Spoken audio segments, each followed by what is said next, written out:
A Connecticut Yankee in King Arthur's Court, by Mark Twain. Chapter 19. Knight Errantry as a Trade. Sandy and I were on the road again next morning, bright and early. It was so good to open up one's lungs and take in whole luscious barrels full of the blessed God's untainted, dew-fashioned, woodland-scented air once more, after suffocating body and mind for 2 days and nights in the moral and physical stenches of that intolerable old buzzard-roost. I mean for me.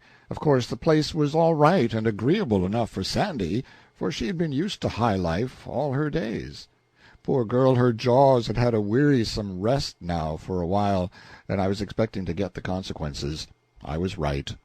But she had stood by me most helpfully in the castle, and had mightily supported and reinforced me with gigantic foolishnesses which were worth more for the occasion than wisdom double their size.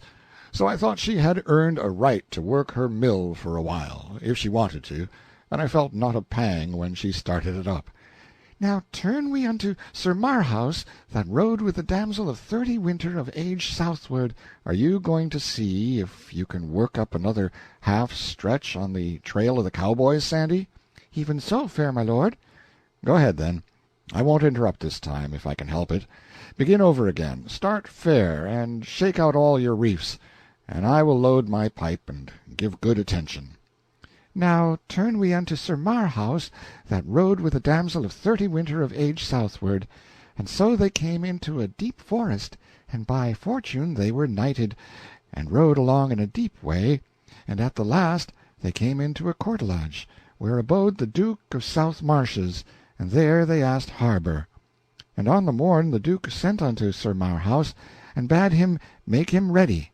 And so Sir Marhaus arose and armed him, and there was a mass sung afore him, and he brake his fast, and so mounted on horseback in the court of the castle, there they should do the battle. So there was the Duke already on horseback, clean armed, and his 6 sons by him, and every each had a spear in his hand, and so they encountered, whereas the Duke and his 2 sons brake their spears upon him, but Sir Marhaus held up his spear and touched none of them. Then came the 4 sons by couples, and 2 of them brake their spears, and so did the other 2, and all this while Sir Marhaus touched them not. Then Sir Marhaus ran to the Duke, and smote him with his spear, that horse and man fell to the earth, and so he served his sons. And then Sir Marhaus alight down, and bade the Duke yield him, or else he would slay him. And then some of his sons recovered, and would have set upon Sir Marhaus. Then Sir Marhaus said to the Duke, Cease thy sons, or else I will do the uttermost to you all. When the Duke saw he might not escape the death, he cried to his sons, and charged them to yield them to Sir Marhaus. And they kneeled all down, and put the pommels of their swords to the knight, and so he received them. And then they holp up their father, and so by their common assent promised unto Sir Marhaus never to be foes unto King Arthur. And thereupon at Whitsuntide after, to come he and his sons, and put them in the king's grace. Footnote: the story is borrowed, language and all, from the Morte d'Arthur. M.T. Even so standeth the history, fair Sir Boss. Now ye shall wit that that very Duke and his 6 sons are they whom but few days past you also did overcome and send to Arthur's court. Why, Sandy, you can't mean it. And I speak not sooth, let it be the worse for me. Well, well, well, now who would ever have thought it? 1 whole duke and 6 dukelets. Why, Sandy, it was an elegant haul. Knight-errantry is a most chuckle-headed trade, and it is tedious hard work, too, but I begin to see that there is money in it, after all, if you have luck. Not that I would ever engage in it as a business, for I wouldn't. No sound and legitimate business can be established on a basis of speculation. A successful whirl in the knight-errantry line, now, what is it when you blow away the nonsense and come down to the cold facts? It's just a corner in pork, that's all, and you can't make anything else out of it. You're rich, yes, suddenly rich, for about a day, maybe a week. Then somebody corners the market on you, and down goes your bucket shop. Ain't that so, Sandy?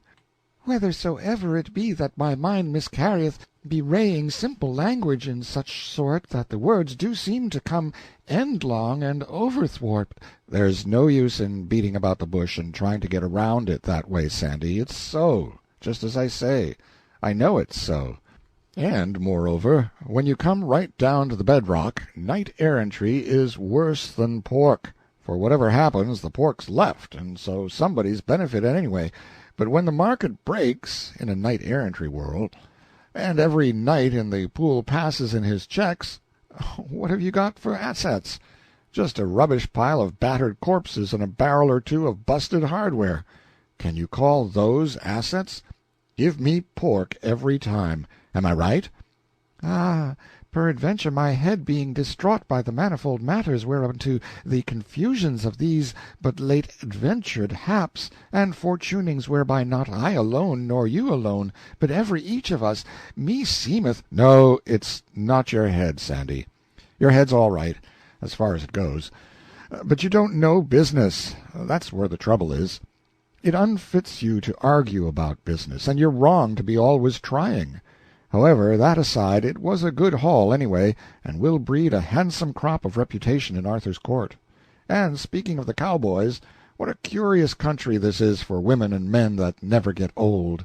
Now there's Morgan le Fay, as fresh and young as a Vassar pullet, to all appearances, and here is this old Duke of the South Marches, still slashing away with sword and lance at his time of life, after raising such a family as he has raised. As I understand it, Sir Gawaine killed 7 of his sons, and still he had 6 left for Sir Marhaus and me to take into camp. And then there was that damsel of 60 winter of age still excursioning around in her frosty bloom. How old are you, Sandy? It was the first time I ever struck a still place in her. The mill had shut down for repairs, or something. End of chapter 19.